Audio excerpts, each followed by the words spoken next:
to a lot of our surprise, I think most people are pretty happy. There's a lot of people that are disappointed. And there's a lot of people with mixed feelings that Jimmy Kimmel came back super fast, right? ABC reversed the decision almost immediately because of the insane amount of backlash that they were getting. So many people were canceling their Disney Plus membership. And the funny thing is, I was actually discussing with my wife about doing that too. And just even seeing that there's actually some bundles and they're going to raise their prices again. And pretty much people are getting priced out. Like even myself, I'm like, I'm just not going to support this anymore, just even for that principle, because they just keep doing it almost every other year or yearly. And I'm like, okay, whatever. So Jimmy Kimmel's back, and I fall in the camp of that I have mixed feelings about this because I can forgive pretty easily, but when it's something like that, when it's a pretty big betrayal, it's something that you have a hard time forgetting, especially when it comes to your livelihood. Like Jimmy Kimmel's obviously has millions and millions of dollars, but a lot of the people that work for him probably have regular salaries and they're doing relatively well, but not insanely well. So those people be really affected. And if I were those people, yeah, you'd be grateful to have your job back, but you also have to deal with this chaos because of, Donald Trump obviously is unhappy and he's going to retaliate and do all this stuff. And I feel like moving forward, the best solution would have been something along the lines of refusing to come back and starting your own thing, because it would have been massively funded and supported, right? Jimmy had a bunch of offers, but doing something independently, doing something like what Conan O'Brien did, I think would have been the best move forward. Just to distance yourself from ABC because of what they did. Now, to be fair, that may have been something that they wanted to do, but just contractually could not do. I think of something along the lines of like a trade in sports. I'm a Los Angeles Lakers fan. And they had a trade. They were trying to get this center, Mark Williams, and they traded a handful of players, like one of the new people, Dalton Connect. And unfortunately, the trade fell through. And so when they were already kind of getting primed to ship and move over and get used to a new team, it reversed immediately. And if you're like the people that were getting traded, you probably feel pretty bitter. You probably would be like, I don't really want to play for the Lakers anymore. But contractually, you have to. So it might be one of those situations to where maybe as soon as the contract expires, it's like, I'm getting as far away from ABC as possible because of the way they treated me. They were so quickly to bend the knee instead of just being like, I don't think Jimmy said anything controversial. Like, we're just gonna roll with it, and we'll deal with Trump, because it would have been like, good for you. But now having his back after they already like suspended him was absolutely ridiculous. It's so stupid. It's one of those things where it's a big slap in the face. But nonetheless, it's good that he's still back and that, people voted with their wallets, because rest assured that is obviously what this was about. This was not a moral decision. Like they brought him back because, I think we made, because they knew. They talked to people and they said, like, I don't think he said anything bad. Of course, Republicans were spinning it, and they keep spinning it saying, oh, he lied. He blamed it on MAGA. He lied. They kept saying he lied. And it's like, no, he didn't. He didn't lie. I talked about that in the other video, that it was just people are stupid and they just didn't understand what he was trying to say. And then you had the bad actors that understood what he was trying to say, but they understood they can also spin his words. And that's what they did.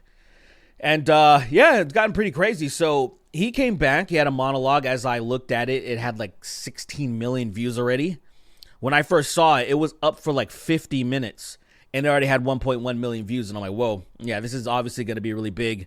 Also, I don't like most late night shows. And it's mostly, I'm gonna be honest, it's mostly the audience that pisses me off more than the comedians themselves and the hosts themselves and the show in general. Like say I watched John Oliver during the pandemic when he had no audience, and me personally, I enjoyed it much more, particularly because the way that John Oliver even crafts his jokes, he doesn't wait for audience applause. Rarely. He's usually just steamrolling through his bits. And so I'm like, why is the audience there anyway? It's just kind of just causing him to slow down when he raises his voice really loud, and then he starts going ahead with the jokes with the next bits. It basically giving the audience the cue to shut up. And I'm like, well, you wouldn't have to do that if you didn't have an audience. And obviously that's what Jimmy Kimmel did throughout this monologue, because they wanted to clap every 5 seconds for everything that he said. And I'm like, that's annoying. I can't stand these shows. And so I'm going to at least just play a little bit of some of Philip DeFranco's coverage of it, because it's just kind of breaking up in a nice, neat package so we can kind of understand what's going on. I'm not sure who had a weirder 48 hours, me or the CEO of Tylenol. And before we jump into this, Bro, I will talk about that Tylenol thing at some point. Hey guys, I think I got a little bit of what is this?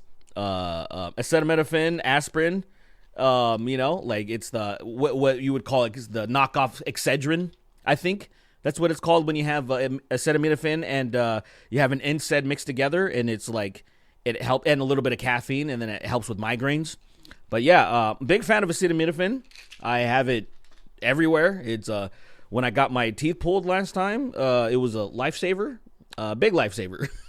You've got some people giving Joe Rogan some credit, because before we actually knew that Kimmel was coming back, he predicted. My suspicion is they suspended for a short amount of time. He comes back to a standing ovation. Donald Trump tweets mean shit about him, and then the world moves on. And that is exactly what happened, minus the Joe Rogan finally right about something in the past 5 years. The moving on part, because you had Trump posting on Truth Social last night. I can't believe ABC fake news gave Jimmy Kimmel his job back. The White House was told by ABC that his show was canceled. Something happened between then and now, because his audience is gone and his talent was never there. I just like how he just says his audience was gone. The talent, with no basis of evidence or reality, he just says stuff, right? Why would they want someone back who does so poorly, who's not funny, and who puts the network in jeopardy by... He's been on for decades. He's doing so bad, even though he's been on for decades. And you can argue that his views have dipped, but TV in general, TV is dipped. Playing 99% positive Democrat garbage. He is yet another arm of the DNC, and to the best of my knowledge, that would be a major illegal campaign contribution. I think we're going to test ABC out on... So crazy. Just talking about illegalities after being a part of the government and strong-arming people to get rid of late-night talk show hosts that you don't like. Let's see how we do. Last time I went after them, they gave me $16 million.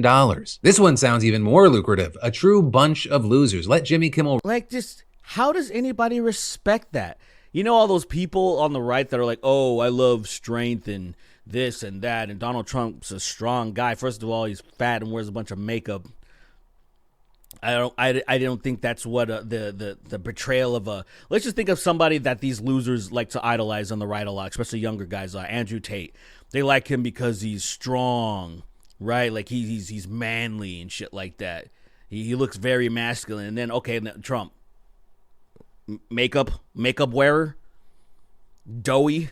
Come on, what these people. And then he sues everyone all the time. We all know that's pussy shit. That's not what a masculine, strong man would do. They would handle their business in person. We're gonna talk this out, or we're gonna do fisticuffs. No, not this guy. He runs to his lawyers every chance he gets, and he's like, "Oh, $16 million. Let's see how much we can get this time." And then these people are like, "That's my guy." I just don't understand people sometimes, man. The psychosis is far beyond anything that I can really, truly comprehend. Rot in his bad ratings. Who could have ever guessed that these settlements would embolden Trump? He said, oozing of sarcasm. Also really quick, and to be clear, this is my opinion. It's so funny that they're... Man, Phil DeFranco, by the way, is a skinny legend, dude. It's crazy. This dude looks so thin now.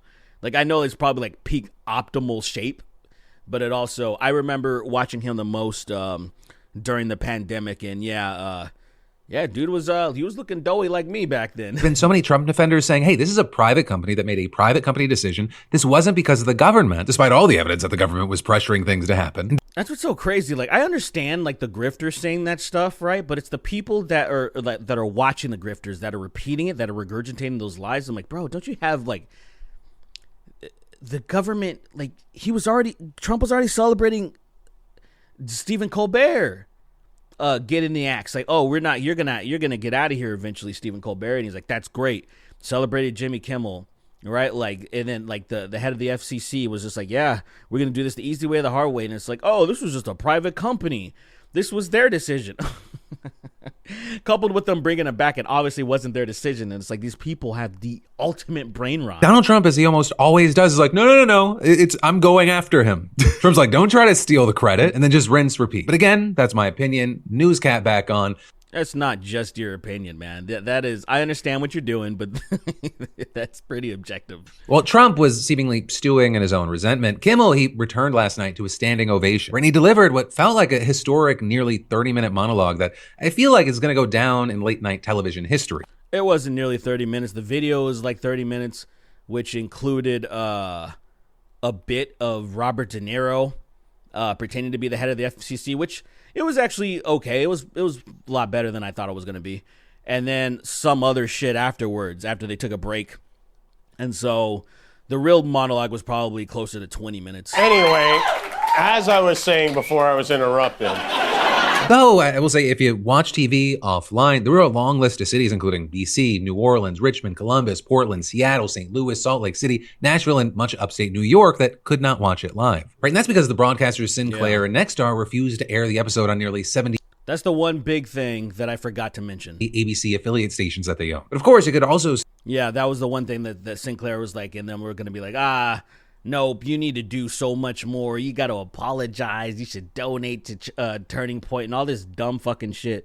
It's just like, bro, come on. still watch the monologue on YouTube where, as of recording, it's racked up nearly 14 million views in about 14 hours. Which also, to put that into some context, his political monologues, they typically get like a couple of million views. I mean, Well, without being said, obviously, one that got him this is going to like generate some new interest in a lot of people that normally didn't watch Jimmy Kimmel, because this is a really important issue, to this country. canceled last week, it only got around 4 million. So, we'll see how long that boost lasts, though obviously in the short term, it's possible that some people who didn't even tune in before are Kimmel fans now. Well, it's probably going to be like an 80% dip on the next one. But going into the monologue, you had Kimmel thanking all the people who expressed support for him during. Yeah. I don't need to get into the other stuff, but just basically, if you want to watch the monologue, you can get into all that with him thanking even like his political adversaries, which I don't know. There was a lot of them that were doing kind of like backhanded support, and they're even like coming at it with not that they actually believe in free speech or freedom of expression, not that they actually believe in the First Amendment, but it's like, hey, if they can do this to them, they can do it to us. So I'm like, oh, so you don't even have principles. It's more like, I don't want to get burned down the line, which is a valid reason to not want to do something, right?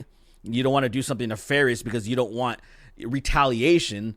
Yes, I understand that part, but more importantly than that, just on principality, hey, this is something that we value deeply in this country. The point is to protect unpopular speech, because if it wasn't unpopular, there would be no point for it, right? Because obviously the government would like to be have glowing reviews all the time. Whoever's in power doesn't want to be challenged, right? Because the people that are always running countries and running organizations and all this stuff, a lot of times they're crazy people. They have some sort of psychosis, a little bit of maybe sociopathy, because historically the people who rule, the people who want to be in charge, they're not the chillest. And then the chillest people don't typically want power. Usually it's a moral obligation where it's like, I guess I got to put my hat in the ring, which is something that I want to focus on in another video about people that I feel like that should be running for office that just will not cross that threshold. And I feel like they're kind of hurting the country by not stepping up. And I understand, because who wants to do that? Even in a situation like myself, I think there are people that are infinitely more qualified than somebody like me, someone who doesn't have like holes in their ears and tattoos all over. I know that doesn't necessarily mean anything nowadays, but it's still in the political game. It's like whatever advantage a lot of opponents will get, they'll try to trash you and be like, look at this thug, look at this criminal and shit like that. And I'm like, bro, there are people that would be much better suited for me, and I wish that they would step up first. But I digress. This situation is interesting.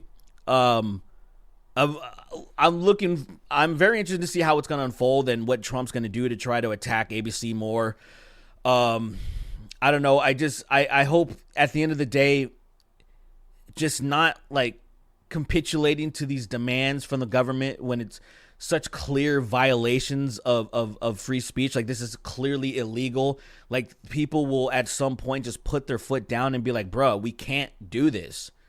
We can't, like, we have way too many examples throughout history, even recent history, of just dictators absolutely just coming down hard on disobedience to their will. And I'm like, that's not, this can't be how this can't, like, this country, it's so stupid that I'm saying what I'm saying right now. Why I'm stuttering right now is because in the back of my head, subconsciously, I'm like, this has to happen. It needs to get much, much, much worse before things can get better. Unfortunately, like what I want to say, and like I was like, this shouldn't happen, and things need to we can't let it go any further. In the back of my head, it's like, bro, it's gonna have to, because I just don't believe in the collective of this country.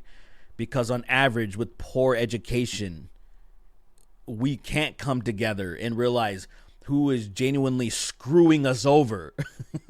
Like, some of these people still think, I don't know, this billionaire dude, this oligarch, that's given hundreds of millions of dollars by his dad and just did whatever he wanted with it and had multiple failed businesses, and it's like, this guy's the art of the deal that has filed for bankruptcy at least 6 times, and this is the guy that you trust?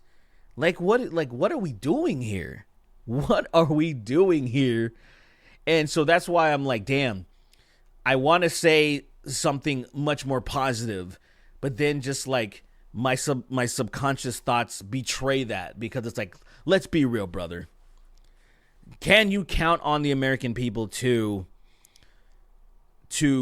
come together and realize what is happening? I'm like, I just don't think so, because we're so far, we're at a point where it's so obvious right now, and to the political pundits, like all the media, old, legacy media and the new media, which is podcasters that are just only slightly taking little jabs, slightly letting saying a few Freudian slips here and there. It's not good enough, man.